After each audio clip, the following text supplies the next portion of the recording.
Well, hello, and welcome to another episode of our perfectly twisted show. Seems like around the holidays, you find a lot of people that aren't so perfectly twisted. Just a little bit twisted. Well, I will tell you what. Remember, on the last episode, I was bragging about all the online sales and having it delivered. So 3 packages now. I mean, 3 packages that said delivered, and I got nothing. Really? I received absolutely nothing. So I am on the chase for these 3 items that are gifts and have not arrived. Do So maybe they? it's not all it's cracked up to be. Are you sure they weren't stolen? Well, no, because I have cameras everywhere. Okay, So good, good. I would Okay. know that something was delivered, and then I would know that Yes. somebody was on the porch. No, Oh, yeah. Good. but Good for they you. they say delivered, but it's not. But it's not Uh, here. no, I think that's the worst for a lot of people. Christmas time, where you're like, "Hey, this is a great gift. It just has to get here before the big day," and then you start panicking. And is it like, what is it like the delivery guys? Maybe like they get behind and they just say things are delivered. And they're not? I mean, I don't know how this works because at least with Amazon, they have to take a picture when they leave it. Yeah. So they have proof and all that, but these other ones, they don't. They just say it's delivered, and you're like, "Where?" So I'm just kinda curious if there's some shady delivery guys out there that, like, get Uh, behind on what they're supposed to be doing and mark it delivered and don't deliver it?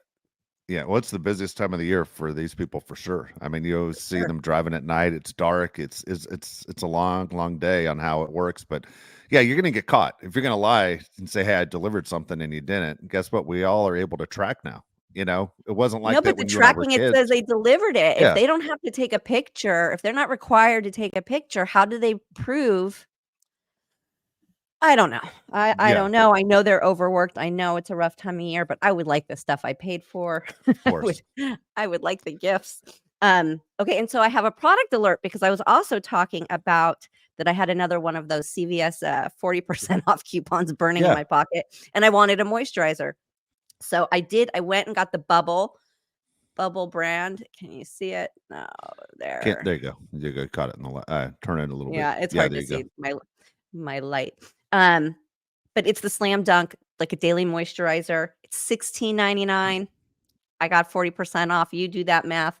It's everywhere, Ulta, Target, CVS, online, you name it. And it's really great. It's just a great daily for normal skin moisturizer. And I think it's really geared towards the teens because it's in the box, so you can't steal it. So a Yes. lot. I don't know what areas you live in, but here in LA, when a product is popular, it they lock it up because it gets stolen. And I don't Well, for know. men, they put razor blades behind glass now. You can't buy razors without going to someone to get a key. Yeah. And I don't know if I talked about this product before or not. I'm kind of feeling like I did a bubble product, but I don't know that it was this moisturizer, and it has the cute like touch pump so you don't have to put your fingers in it. Um Perfect. Yeah, so I think it's good for, all ages. I love it.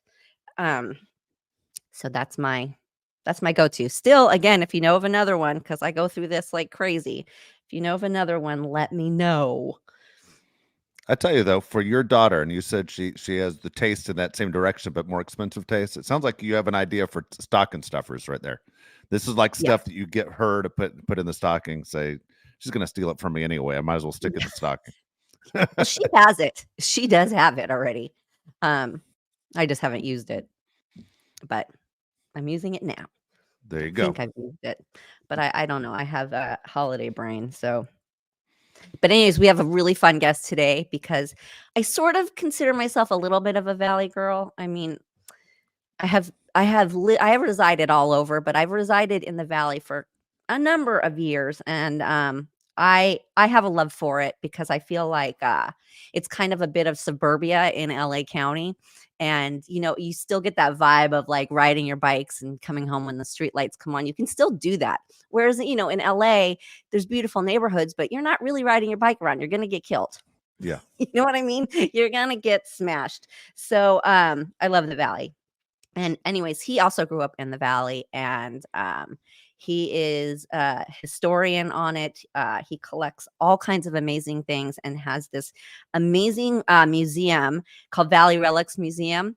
And he collects all kinds of like iconic signage to BMX bikes, but I will let him describe it because he obviously knows so much more than I do. I've just been there and got to experience it. So let's introduce Tommy Gelinas. Hey everyone. Hi. Hi. How are you? I'm good. I was listening and not to get too far off the subject, I had the same thing happen. I bought a guitar on eBay and literally it said delivered and it was a total scam. They Oh, took the money, they had it delivered to an address down the street from my shop.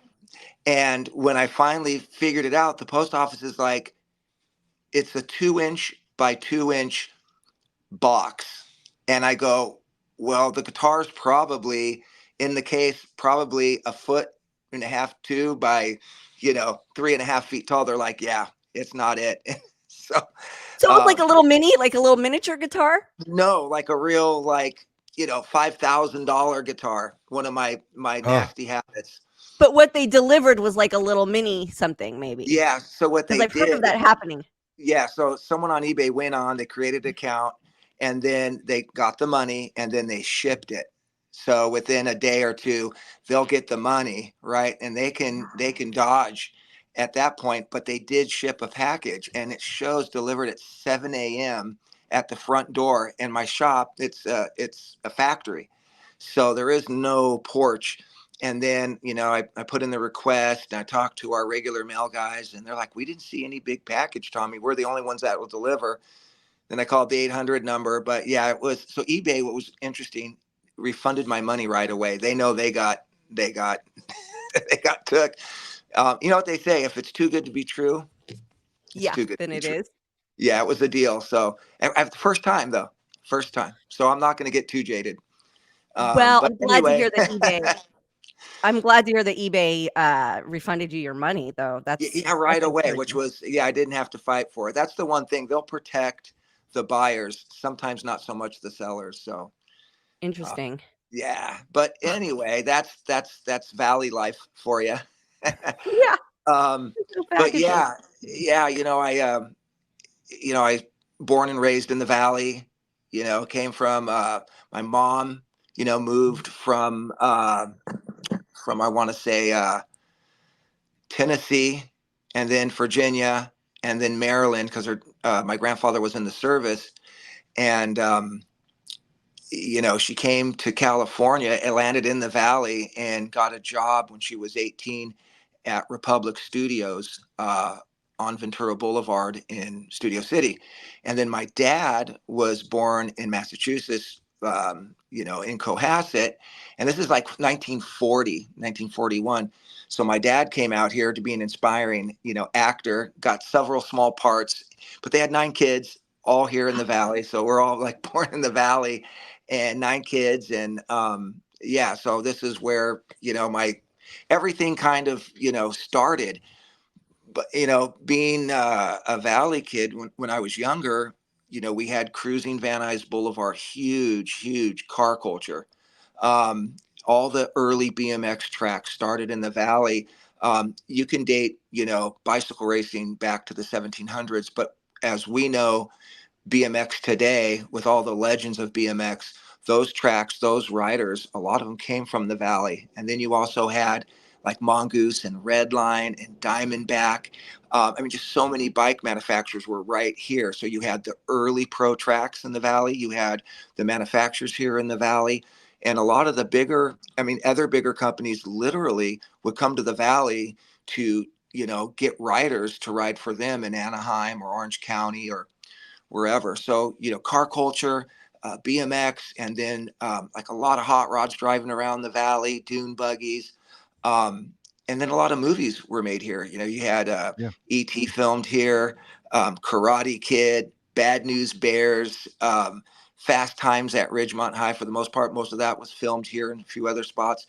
So it was kind of like, Hollywood number two. And you had so many studios here in the Valley. But what's interesting is that not only was this area really rural, you had a lot of celebrities that lived here, such as Lucille Ball, Desi Arnaz. They had a ranch in Chatsworth. They were married in Canoga Park. People don't, always hear about that type of valley history. Marilyn Monroe lived in North Hollywood and Van Nuys. She went to Van Nuys High School, as Robert Redford did. Then you had like James Cagney's ranch off of Old Melviny, Clark Gable's ranch. I mean, I can just go on and name drop, but they used to say when I was a kid, it was home to the stars, home of the stars, because so many people had ranch homes here. And a lot of that had to do with California was one of the first places to legalize horse racing. And so a lot of those celebrities, instead of moving to Kentucky or Tennessee, are now Nashville. They could have farmland right over the hill, and it was proof like farmland, and a lot of ranch homes and a lot of land. And by the time, I was riding my bicycle, no shoes, no shirt, long hair, naturally tan from the hot heat of the valley. That's why, that heat is why a lot of people don't like us on the other side of the hill. Yeah. They like being closer to the beach. They're like the valley, like there's no way. But so that's kind of my environment. And I explain to people that, there's a lot of different, whether if you're from Asia or Europe, their history is really old and it Yeah. goes way back. And our history is really young. We're kind of like the children of the spoiled children. But it's my cultural heritage. I grew up around motorcycles and BMX tracks and celebrities and things to do and some of the very first malls in the world. So you had all this stuff to do. And and so that's how I identify. So pop culture is my cultural heritage, and the museum, is 8,500 square feet of LA history, San Fernando Valley history. So it's all stuff that's been rescued or donated, and that's kind of how it took place in a nutshell. And it's so cool. You guys can go check it out at valleyrelicsmuseum.org, and also on Tommy's Instagram, which is Valley Relics Museum, and it's verified. But it's just also so cool looking, like the visuals along with the information. And you guys rent out for events too, right? So it's like this all Yes. encompassed space. Yeah, we just did Hopeless Records 30-year anniversary there. There's like probably about 500-600 people, and what a great event. But we do a lot of bar mitzvahs and private parties and sweet 16s. And of course, anyone from LA that wants to be immersed in free arcade play, BMX bike, hot rods, huge vintage neon signs. It's such a great backdrop to celebrate a birthday. And that's how, we're a nonprofit. But it's those events that allow us to go out and rescue. It's those events that allow us to keep our doors open. So it was a way of creating a revenue stream to make all that fun stuff happen. I Yeah. love the childhood aspect, just the memories that come flying back. I'm sure for Nicole as well. All three of us, we aren't that much different in age, but just as you're sitting there and you're talking about the valley and the way it was, and for a kid that lived in West LA, and when you said it was too hot on that side, that's always what my family used to say when I used to go, "Why aren't we moving over to the valley?" It seemed like I have so many friends in the valley. Oh, it's too hot over there. You can't go over there, Yeah, but it always seemed like more fun in the valley. yeah. Well, and more homes had pools, right? So then the kids would drain the pools and skateboard. And skateboarding was a huge culture here too, because you could do it on the street, where You know in what? LA you get hit. That's a good point. And what people don't realize is that on the other side of the hill, Santa Monica, Venice, all the way up the coast, is you had the ocean, and the valley had the swimming pool. So that's where they marketed it, to kind of cool down. That's why there were so many swimming pools. We were considered the sidewalk surfers, but we had one of the first skate parks was Reseda Skatercross. And since it was one of the first, a lot of the Dogtown clan would come over, and a lot of people skated there. I mean, you could think of anybody and they go, yeah, I skated there, because it was very competitive. They had a lot of the competitions there. So yeah, the skateboarding deal and the swimming pools. But yeah, we would not only drain the pools and skateboard, we would also ride our BMX bikes in those pools as well. Yeah. Yeah. And the signage I love. So like things like Henry's Tacos, it's so funny because when I love obviously it's a beloved taco stand in the valley, and they were losing their lease. They ended up opening across the street like catty corner, but they lost their space and their sign was gone. Tommy got that sign. And it's just one of those like it's so dang cool. It's just so cool, and it's like it makes you feel like okay, it's not gone. It's like it Yeah. gives you that warm and fuzzies. It's that the signage is just like because it's visual. It gives you that warm and fuzzy and childhood like good vibes. Yeah, there's a friend of mine. His name's Charles Phoenix, and he's a very flamboyant historian, author, and does a lot of these vintage slideshows. He refers to the valley as the world's most famous valley. And when you said Henry's Tacos, I mean, Henry's Tacos appeared in almost every emergency, Adam 12. I mean, it was just it was a backdrop for so many movies, as a lot of these locations were. So, people go, oh, so, and I know probably whoever's listening would go, so you got to kind of be from the valley to appreciate this museum. And I try to explain that the valley history is global history. The movies that we filmed here, the celebrities that lived here. Um, we produced 62 million Chevrolets in the valley. It was home of the Camaro. It's where the first Camaro rolled off the assembly line, and that became like the home of the Camaro, where it was produced, where it was made, the prototype. It became so popular between the Firebird and the Camaro and a lot of those GM cars. Then they started, branching out to, I believe, Canada and like Atlanta, something like that, to help keep up with the demand. Um, and then, the some of the world's, greatest airplanes and warplanes and were all made in the valley, and a lot of the satellite rocket engines were all made in the valley. So our history has a really far outreach. And so if you like pop culture, for example, not only California or LA, but the valley, has a lot to do with what fast food has today. The whole concept was pretty much spawned from what happened here. And fast food back in the day, I remember going to Taco Bell back in the 70s, and they would literally chop the tomatoes up. You could see them chopping tomatoes up, grating the cheese, cooking the beef fresh, seasoning it. Everything was fresh, and they would have to constantly re-up it. And so when you ordered a taco, man, it was fresh lettuce, it was fresh tomatoes, fresh beef. I mean, it was fantastic. It's a little bit different today, but there's so much history here, and there's like layers and layers. We could do a 4 episode on a lot of the families that lived here and the inventions that were made here. So that's what got me interested. There were so many layers of history that I didn't even know about, and the farther I kind of dug into the history, the farther back I would go. It's just like every little layer is like a rabbit hole of just coolness. So yeah, and it's where I'm born and raised, and I believe charity should begin at home. So Yeah. Wait, so like when you were gonna go pick up, say, like one of your first big signs that you saved, what do you do? Like, how do you transport that? How do you deal with I that? had Like, I tell had me about no that idea. because it's Yeah, I had crazy. no idea what I was doing. I didn't really plan a museum. What it was, about 20 years ago, I was looking on the internet, 22 years ago, trying to figure out, like, get the story on Marilyn Monroe. Like, okay, I heard she went to Van Nuys, and I heard she lived in North Hollywood. I heard she worked at a factory in North Hollywood in the aerospace industry. And when you search, Marilyn Monroe, it's like it talks everything about her career, everything in Hollywood, and nothing about the Valley and where she grew up. And same with Robert Redford and so many others. So I'm like, that's really strange. And, LA, Beverly Hills, West LA, like all that is so documented, with all the glitz and glam of Hollywood and the LA area. And the Valley was a getaway for the celebrities. So it was kind of a place to get away from all that. And it was just right over the hill.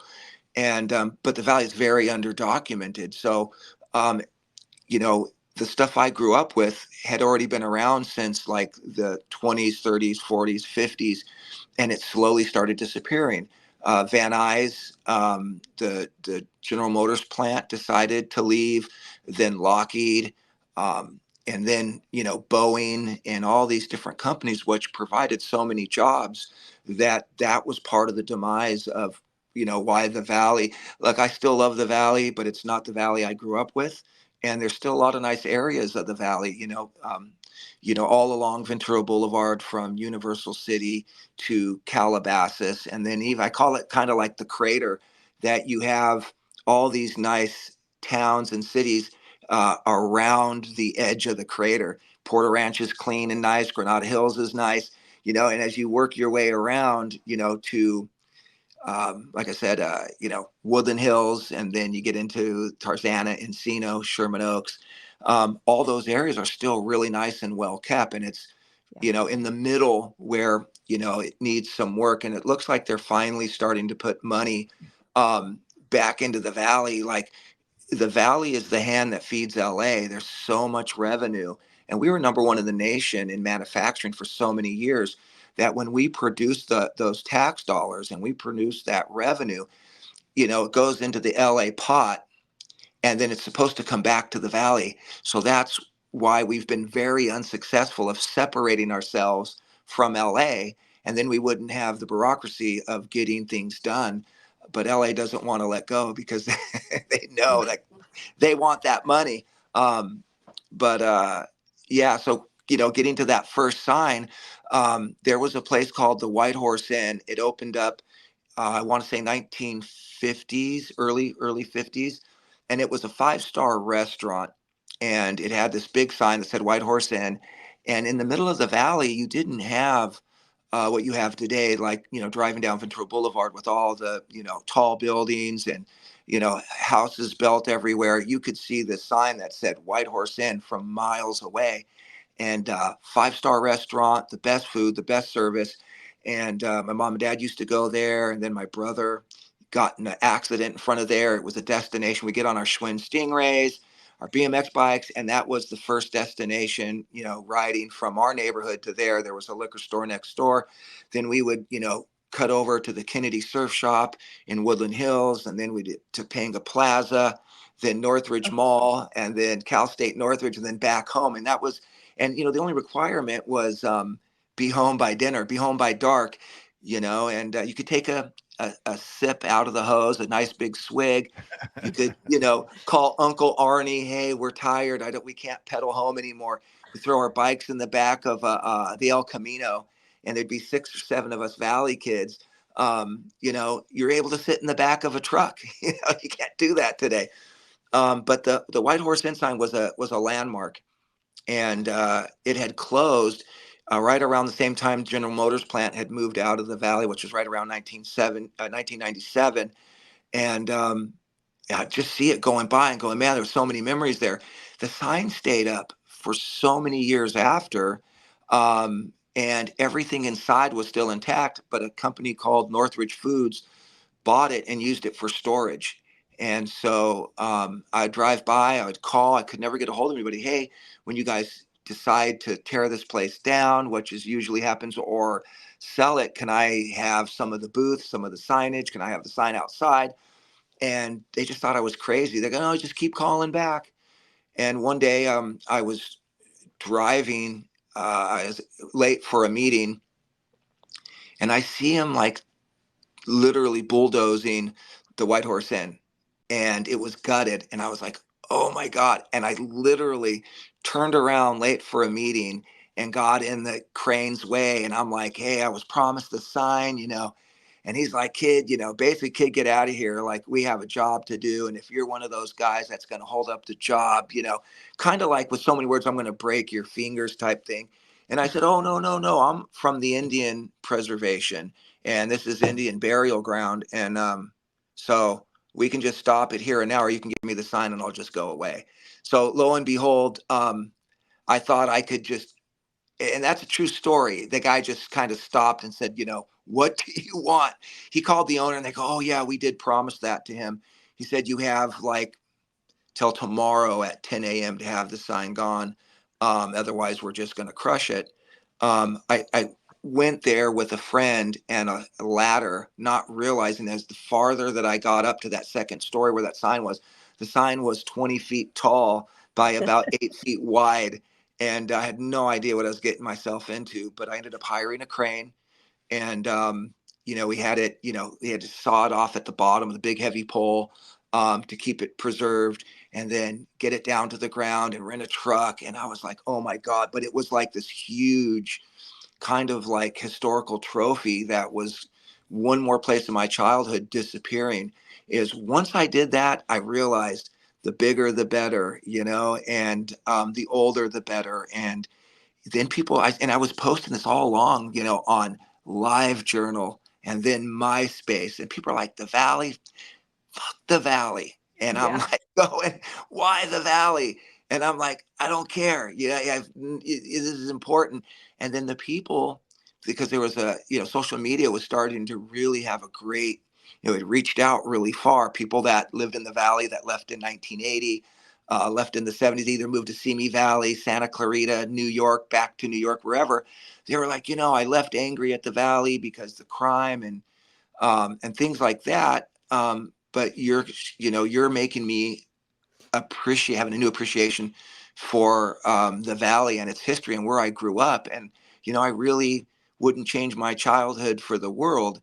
And I would probably never move back, but I really appreciate your page and the history. And there was a lot of people that stayed. And so that first big sign is what really kind of catapult. And as I would be on MySpace and then Facebook and then, filming videos of the rescue and then uploading them, people were like, oh, my dad has a sign in his backyard. It was Topanga and Sherman Way, called DeYoung's gas station. It's been there since the 50s. Come get the sign. And then people were like, hey, so I call them the relic hunters. And there's just a wealth of hundreds and hundreds of people from LA and the Valley that keep an eye on stuff. And so if it can't be saved or preserved, and it's just the 11th hour, we show up, we get permission, we have a great relationship, with the city and business owners and community, that we don't want to see anything be torn down. But a lot of the stuff happens behind the scenes.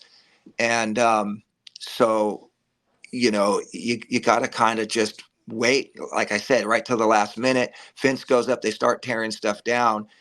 And it's kind of safer for us. So people go, well, you're just taking that sign just because. And I'm like, no, all of the businesses are gone. All of the themed restaurants, all Malibu Grand Prix is gone. The bicycle tracks are gone. All this stuff, there was no preservation in place. So it's like a fine line of saving it. But you know, most of the historians and most of the preservationists I work closely with, and I'll call them and go, "What do you think?" Oh, we're actually LA Conservancy is working on that. We already have a line on that. We're already taking care of it. Or behind the scenes are like, go get it and ask for permission later because it's going to be gone. So yeah, so that's kind of what catapulted. Was the White Horse Inn, 1950, this beautiful sign. And then, of course, Henry's Tacos was up there, like the second or third sign that we rescued. The owner gave it to us. But then a lot of the studio people and pickers were telling her, I want to buy the A to put in my apartment. I want to buy the T because that's my middle name. So I literally had to go to Janice Hood, the owner, and she was like, um, Tommy, I don't have family here. I don't have a husband. My whole family's like in another, state. My grandfather never bought the property, but he left the business to me. And I know how to open, I know how to close, I know how to order everything that we need for those delicious tacos. But I want to go back to college. She's in her, mid 50s, 60s. And she's like, I want to go back to college. I want to enjoy my life. And so as she starts saying, hey, you know what? I know I promised you the sign, but maybe you could take it down and hold on to it till I decide, do I want to, what I want to do with it. So I finally called her up and said, look, Janice, I'm going to give you some cash. And I know you could probably use it closing the business and all, but that sign's not going anywhere. Like it's going to the museum. It's going to the nonprofit. And so we made a deal, and she's like, no, I did promise you, but that was the only thing I could do to keep the hounds from literally, you know, taking those signs and it being split apart. And there's a lot of history at Henry's Tacos. It was one of the first gringo taco stands. Um, Back in the day, you know, it opened in 1962.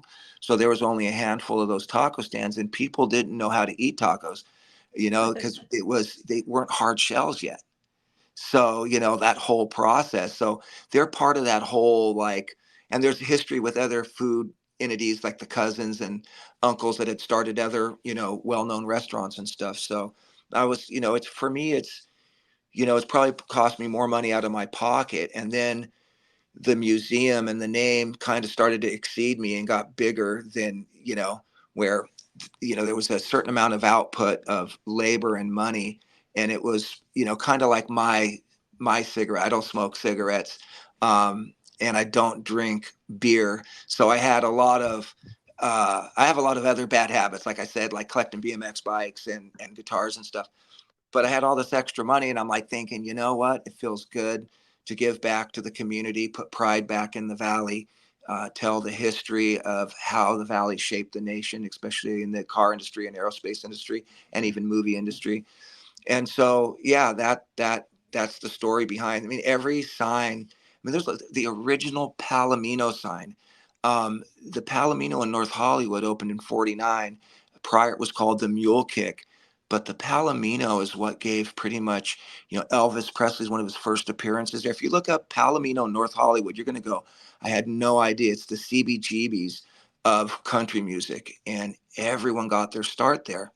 So we have all the original signage from there. I have like stuff that like the owners' jackets. They were the first venue to get a country music award. I have all the awards. I have all the signs. I have a lot of, you know, the inside of, I could, you know, even have the sound system from the Palomino. That once I got the signs, a lot of the old employees started coming forth with, you know, relics. And so there's things like that. There's just a lot, like even the, you know, Mel's Drive-In from San Francisco, where the American Graffiti was filmed.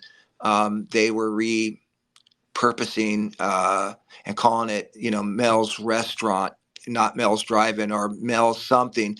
But I had one day to go out and grab this, you know, 30-foot long by, you know, 6 foot tall neon sign. And I had to send, you know, my brother-in-law and a couple other people, you know, in a truck. And I'm like, hey, we got 24 hours to pull this sign down, and we did it. We got it. And so those are the things I think that, you know, that LA is finally starting to, you know, care about the history. It's really just shattered you know, it's heritage, you know, and all the historic venues and historic homes. Hollywood's been pretty good. Beverly Hills been pretty good, but as you know, Sunset's been just stripped Yeah. of all of those beautiful buildings. And so, like I said, you know, the Valley has a huge outreach. If you haven't noticed, I like talking about it's Well, no, it's but amazing. It's amazing. And you know, the San Fernando Valley is underrated. It always has been. I remember living here and like you said, people go, "Oh, you live over the hill." You know, like it was so cringy and it was like, you know what? I like it over here. I don't have to drive around for half an hour looking for parking, you uh, know. At the yeah, time there was free parking on the street. There was no crowds. It was quiet. It was I liked the heat. easy to shop, nice, you know, along Ventura Boulevard, really nice boutique shops, really Yeah. awesome restaurants. Yeah. Really close to work because I worked at Universal Studios for so many years. Like, you know, so for me, I loved it and couldn't understand why everybody hated it so much. And Yeah, I still don't. we just kind of, it was kind of like a secret, you know. We didn't, you know, they say that, you know, as an example, you know, people that have money don't brag about it or talk about it. Well, the Valley was kind of like that to us Valley kids. You know, a lot of people talk crap about the Valley, and we're just like, whatever. We didn't even have to, like, you know, try to Justify it. Lane. Yeah, we Yeah, just and it's like, "Fine, stay over there because we're good over here in the valley. You stay on that side, it's we'll stay hot. on this It's side, it's hot. fine." It's hot, but we can jump in someone's pool, hop the fence, jump in someone's pool, and then get on our bikes and ride away, whatever. Yeah, and it's not that far from the beach. It's kind of easy to get over to the beach, to be Yeah, honest. yeah, Um, it's like 30 minutes. yeah, it's not that bad, and it's a pretty drive. So all things San Fernando Valley, it's a gem. It really is, and so are you for preserving it all and Thank you. keeping it all alive and offering it for people to see. So again, everybody, valleyrelicsmuseum.org. Check it out. It is really, really special. You can rent the space. You can go on tours. You can have membership. They have a gift shop that's really cool. Um, and also Valley Relics Museum on Instagram. If you're on there, you can see some visuals. It's really, really, really cool looking, I gotta say. So thank you for sharing with us. Thank you so Yeah, much. It's thank so you for fun. having me, and I really appreciate it, guys. Really Yeah, do. keep it up. Fantastic. Thank you. Thank you. Thank you, Tommy. Have a good day. You Bye too. bye. Talk to you later. That's cool. One thing about LA, I should say, because anyone who's listening, watching to your podcast, Nicole, obviously we're in Southern California. I grew up in Los Angeles. You've been in Los Angeles. Basically your entire life. You've worked in LA and made a nice living for yourself in Los Angeles. What you don't realize is for people who aren't in Southern California, especially the Los Angeles area, there's so many things, just like Tommy said, whether it's movies or TV shows, where you know exactly where that is. And I mean, it's so unique to go, well, that's my neighborhood. That's where, if you're watching going back to the 70s or early 80s and you're watching Chips, you're like, I know that street. Or you're watching, any movie. It could be a mall, like Tommy was saying, an Yeah. Arnold Schwarzenegger movie. I know that mall. Fast Times at Yeah. Ridgemont High. All that stuff is so unique to growing up in Los Angeles, whereas other people who didn't live in this area, like you and I, you don't understand it. And if I could say, let's say if you're listening to or watching Nicole show right now and you live in St. Louis, Missouri, imagine your entire childhood shows up in multiple movies and TV shows on a All the regular time. basis, and Yeah. it is so unique. And when he was talking, I'm sure you're thinking the same thing I'm thinking. Yeah, this is 100% what my childhood was. The getting on bikes, the hanging out with friends. I mean, the other day I drove by a 7-Eleven, and I just remember every time I see a 7-Eleven, and I don't go into 7-Elevens now, but it always reminds me of being a child, going and getting a Slurpee or just hanging out with my friends in front of the 7-Eleven, talking about stupid stuff, whatever. But Yeah. that's where a lot of memories took place, in front of that sign. And when you're Yeah. going through the different signs, and he was wearing the Pioneer Chicken Yeah. t-shirt, and I just remember as a kid sitting in the car looking at that Pioneer Chicken sign, just looking up at that thing over and over again. That was cool. I mean, the entire time he was on, it took me back to being between the ages of 5 and 17 years old. That was awesome. Yeah, and it's awesome when you have lived here and to learn so much more about it too. So, it really is sort of just full of history and so much, and you don't really realize it, Yeah. until you have somebody like him who preserves it, and it's what we need.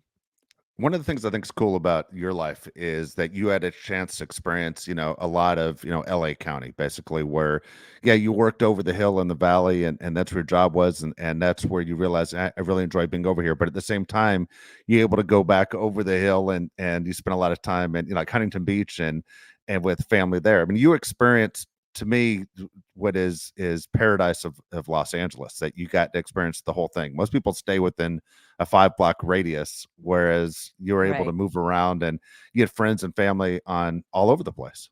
Yes, yes, I did. I really kind of moved around. I've lived all over LA and of course Huntington Beach.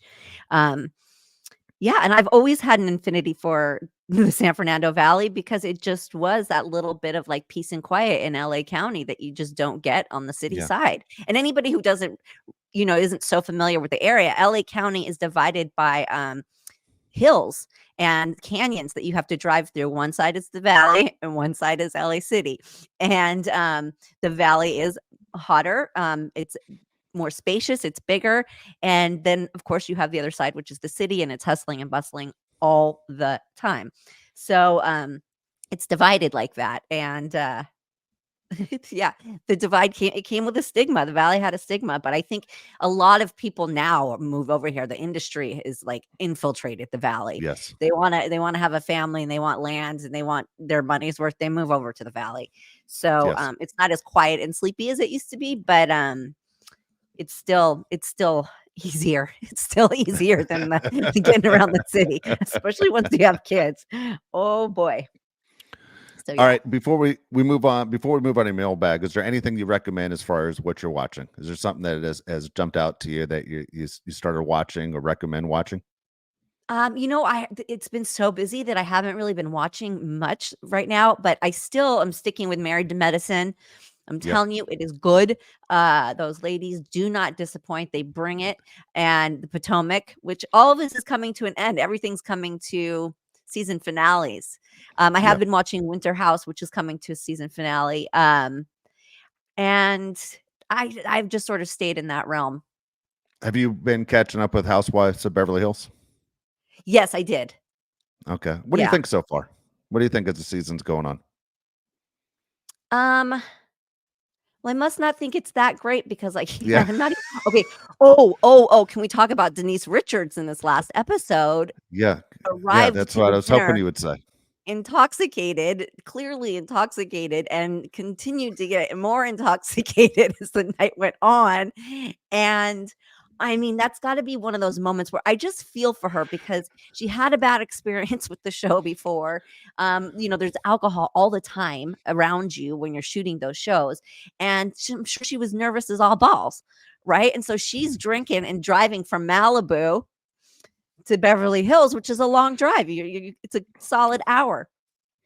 And I mean, from the slurring and arguing with Erica to putting her coat on backwards or upside down or whatever that was.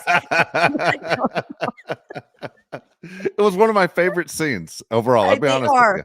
And, the thing is, I know she's gonna be horrified when she watches it or when she watched it. She's horrified. She probably woke up the next morning horrified. But, to put her mind at ease, it gives us entertainment. And listen, we get it. I don't think she's some raging, alcoholic or she needs an intervention or anything like that. I think it was a rough night and she overserved herself. Oh my gosh. Oh my gosh. But I so you saw it, right?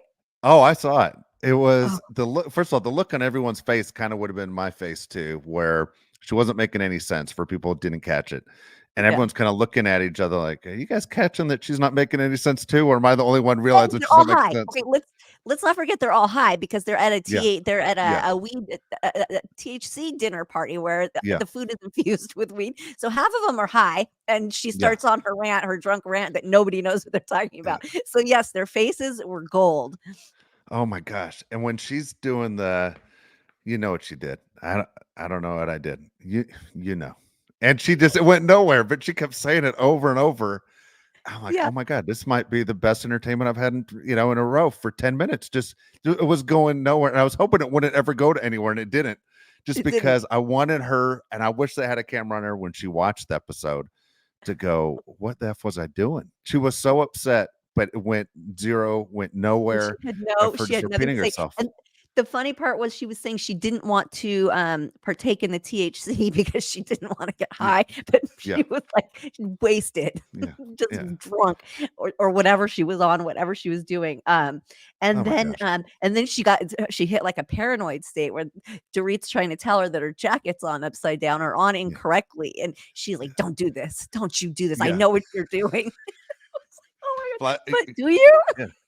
They did it. She did it. And credit to Bravo No for idea. going back, showing what the jacket looked like when she walked in and then what it looked like at that Yeah. moment. And it was on like upside down and backwards and every which way. It was fantastic. Something was wrong. It went from a full jacket to like a Yeah. shrug. Yeah. Yeah. Oh my God. Oh, I mean, oh, cringe, I cringe, loved it. cringe. Easily the best scene of the season. I'm with you. Yeah. Yeah. That I is forgot. I can't believe I blanked on that one. Yes, that okay. I'm was glad. I would have reminded you because I was about to well bring that worth the up, and watch. and the whole Kyle situation is a little uncomfortable because you don't know which direction or how it's going to end up, kind of situation that she's not typical Kyle, so it's I that know. whole Is it thing is me or does interesting. she just seem she's so uptight? She feels so uptight, like she's I think wound really I tight right now. yeah, I think you know what, when I think you're holding so much in that you're trying to hide from the camera, I think, is my guess, is what she's doing. There's a lot of stuff inside that house that her Yeah. life's not going as well as it used to. And again, whether she's protecting her kids or she's protecting herself, there's obviously something way off. And I used to feel like she was the most balanced one on the show. And now with, Yeah. hey, I'm just going to go out and pick up something to eat. Plus, I'm going to get a tattoo, just randomly grab a tattoo. Seems Yeah. like things aren't going well. Yeah, things are definitely different with her, and it's sort of like, how do you to try to, like, hide something when you've signed on to do a reality show Yeah. like that, that's a losing battle, and, I think you kind of, in the end, make things worse. Yeah. So it's sort of like, do you bow out at that moment, or if you continue, I feel like you have to open up, and you've gotta let people know what's going on. Yep. It's what you signed up for. Yeah, So it's the true. whole hiding it is, like you said, it's uncomfortable, it's super awkward, and it just leaves people to make speculations, which most of the time are wrong, right? True. True. Yeah, People always like excitement, and whatever's juicier, whether it's true or false, people want to believe whatever's the most exciting part. It's not their life, so it's easy to it's capitalize easy to on someone judge. else's Yeah, misery. Yeah, yeah. absolutely. All right, let's get to today's mailbag. Again, Nicole's mailbag. All you have to do is go to the website, perfectlytwistedpod.com, and it'll be right there at the top, Nicole's mailbag. We have questions from Tony Nakarado. By the way, we had a bunch of questions come in. If you put questions in, we'll try and get them on the show as soon as possible. But a lot of people over the last week have written in with questions. So, Tony, you're the one who we grabbed today. Okay, so please don't stop with the questions. We will get through as many as we can. Nicole, first question from Tony is, Nicole, what was it like being on Married with Children? You did an Oh, episode of Married with Children. I did do an episode of Married with Children. It was supposed to be a spinoff. They wanted to do, I think, Married with Children. It was when it was coming to it. They knew that there was an end to the show in the near future, and the producers wanted to do a spinoff. Yeah. And so, on one hand, it was incredibly terrifying and so stressful because there was so much pressure. But the good news of it was, I was with people that I'm familiar with. Like, I've known Christina Applegate, who's just the kindest, sweetest, most generous soul, and David Faustino, who I'd known forever. Alan Thicke, I knew him forever. So I was able to and Matt Berlangi, who I played opposite of. I knew him a bit, and so there was like this half of it was super scary and stressful, and then the other half was like, well, at least I feel good around these people. But just to be a part of that show it's amazing. It's something I'm proud of, whether the spinoff, because it obviously didn't happen. But yeah, to be a part of an iconic show like that is, it's a check. It's like, check, got that done, did that. And because I was a huge fan of the show too. So Yeah, me it too. was yeah, I think, the world loved that show. So that was really exciting. It was really fun and also really nerve-wracking. There All you right, I have got it. to tell you, I don't think I've ever shared this story with you. My Married with Children story. So when I was in high school, my junior and senior year, as I just tell you, I used to get tickets to TV shows. That's where I first met Nicole, when she was doing Charles in Charge. And you filmed or taped on Thursdays. And Married with Children, I can't remember the day they taped. For me, I think it was a Friday. But anyway, I ended up with tickets to see Married with Children, and I was like, "Oh, that's great." I'm I'm a huge fan of the show. It probably was my favorite TV show on television at the time, because it was so unique. At the time, there wasn't a show close to that. Yeah. And remember, well, I don't know, you work there, but they recorded on Gower, and Yeah. so it's not as the same area like where you were, where you did Charles in Charge, which is a little bit safer. And so we get tickets, buddy of mine and I go. I'm a senior in high school. And at this time, by the way, for the people who don't know or have followed the show from the very beginning, when I was in high school, I used to ask Nicole out all the time. She never once called me back, but that's I'm over it. Okay. Now you can't get rid of me. Now I'm in your phone every day. Yeah, every time she calls, I always think in my mind, well, that was 35 years for you to call me back, but okay.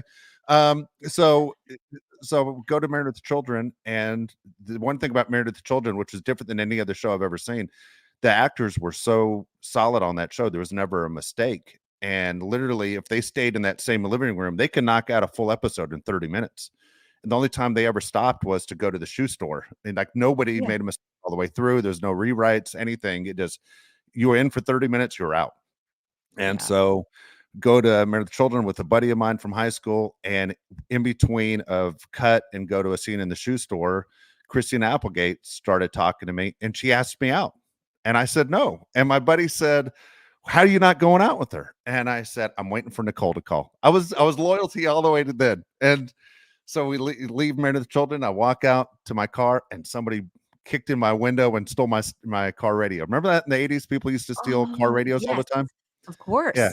And Oh, because I was so you were in Hollywood, I Sunset was in Gower. Off of Gower. I was parked right on Gower. Yeah, that's what I was Oh, saying. It wasn't the no. same neighborhood. So Oh, two it's so doozies. You dropped the ball with Christina, and then you got your yeah. Well, car thanks. It hurts to broken hear you say I into. dropped the ball. It hurts to say that. So when we went to school the next day, the kid I was with, man, he just went on and told the story a million times. He told her no, and I kept saying Nicole's going to call. Never called. Anyway, Tony, thanks for bringing that up. I'm I sorry. feel worse. I'm gonna go in the corner and cry when the show's over. All right, here we go. Second question from Tony. Nicole, in addition to acting, did you ever also want to be a writer or director, or do you want to produce again like you did after the Baywatch documentary?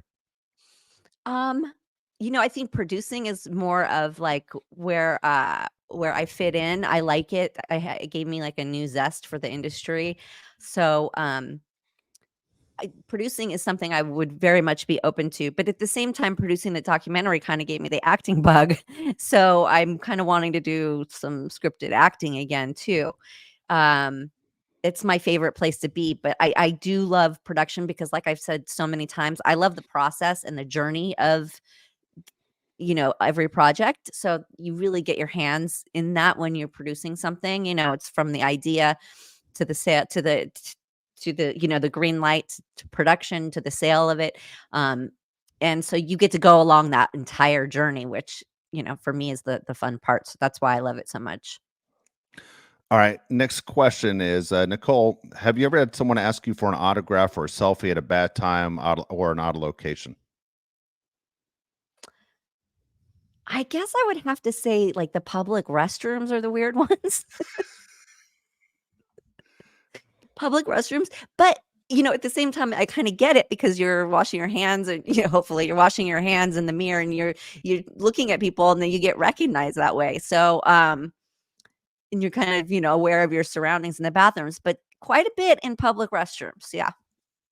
You know what? In San Diego, that's happened to me. That is my least favorite place too. I think That it's is more funny that you say inappropriate that. for men though. Men in the men's It bathroom is is. a little bit different, right? Yeah, because you're standing next to someone else and your pants are halfway down and you're like, this Yeah. sucks. Yeah, yeah. I don't know that. Yeah, the restroom is the worst place. It's You're strange. It's absolutely right. strange, but it's it happens a lot. Yeah. At least you're only washing your hands when you're actually talking to them. Yeah, Yeah. because then you're like, is this guy going to go in for a handshake before we both wash hands? Like, what's happening? What's happening None of here? that's comfortable. Absolutely right. All right, Love it. Nicole, did your friends ever give you a nickname when you were younger? No, not really. I mean, throughout some of my life, some of my friends call me Nicole. Oh, I So like that. Nicole, yeah, but that's it. Pretty much stuck to Nicole. I never really liked Nikki. My dad called me Nikki, but he was the only one allowed to because for some reason it sounded different coming from him. But Yeah. that was never like I don't know what I had against it. Looking back, I'm not sure what I had against it, but I hated it. And so it was never Nikki, but Nick, and I see Nick and Nickel. Those are sort of floated around. I like it. I like it. I'm glad you didn't do the Nikki thing. I think Nicole fits you perfectly. It's a great Yeah, name. Nikki. And I'm then, just not a yeah, Nikki. I'm with Yeah, you. I'm with you. yeah. All right, final question. Again from Tony. Again, Tony, thank you very much. Nicole, I see you now have an official account selling things on eBay. Are you going to branch out and sell other things in addition to personalized autograph photos? I'm thinking about it. Yes, I have to. It's kind of a lot of work. I I get so many so many autograph requests like through social media, and we were just getting a little bogged down by it. So the eBay store seemed to make more sense and it's just more easy and organized to send out. Um so that's really why I started that. It's easier on myself and my team who put it together and have to get it all mailed and shipped and all of that. So we're doing that. But yeah, I think that I will add things that are, definitely more rare and one of a kind. Anybody that doesn't know, it's Nicole Eggert Official on eBay, and you can get things customized and personalized. So for yourself or for a friend as a gift or whatever, you put the order in, and then when I do the signings, I can customize it to you, which is different than Oh, everything that's else cool. on the internet, because I see lots of pictures, autograph pictures of me that people have got me to sign, and then they turn around and sell it. Ah, Um, but it's not personalized, it's general, which, listen, there's nothing wrong with that. I also do general ones, but so that's sort of the difference, is that mine will be from, our office, and it will be personalized to you if you so choose. do So it's you fun. when people request something, they say do not personalize it. In your mind, do you think right away they're going to turn around and sell this? Yeah, Yeah, 100%. yeah, And they do. yeah. And they No, do. it's fun. Yeah, it's funny. Well, in where I'm at right now, to my left, I have an autographed picture of Pete Rose, the baseball player, and we did like 3 shows in a row with Pete Rose, and it was to help him bring people in so he can sign autographs. He signed autographs for $75 every autograph, just signing his name on it. And so when the 3 days were over and there was no one around, I said, I want to get something from Pete Rose. And so I said, hey, Pete, can I get a picture autographed? He goes, yeah, 75 bucks. And I was like, Yeah. okay, well, I just spent 9 hours helping you bring all these people in. But I go, I am going to pay the 75 bucks because I know it's going to be worth something. And my buddy Jeff had him sign to Jeff and sign, his name.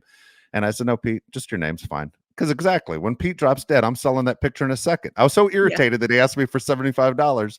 I did Yeah, that's exactly what strange. those other people are doing. Yeah. Usually when people are helping me out, and I will always do for free. Well, I never used to charge for my autograph because I thought that was so strange. But then I see these people come and ask me for my autograph, and I like do it out of like the kindness of my heart, and then they're turning around and selling it. Selling And it. someone finally brought it to my attention and said, "This is a business. This isn't like, this isn't charity. This is a business." So then I was doing it, and I do donate to charity, the profits, but it's the principle. Exactly It's the right. I'm with principle. you. So, You're yeah, right. so that's where we're at. You're exactly right. All right. Again, if you want to put a question in to Nicole's show, perfectlytwistedpod.com, just look for the mailbag, submit your questions. We'll do our best to get them on. But otherwise, Nicole, that was a lot of fun. That was cool going down memory lane right there, talking Yeah, with right? Tommy and the Valley and all that stuff. That was a fun show. Yeah, I really encourage you to go look at it. It's a great visual. It's a really, really cool visual. So, yeah, I was so glad he came on. That was cool. That Well, was cool. alrighty. Alrighty. Don't forget to subscribe, leave us a comment, leave us a like, and we will see either next week or the week after. I know the holidays is weird, so bear with us. We didn't do one last week, and scheduling is just a little bit tough, so bear with us.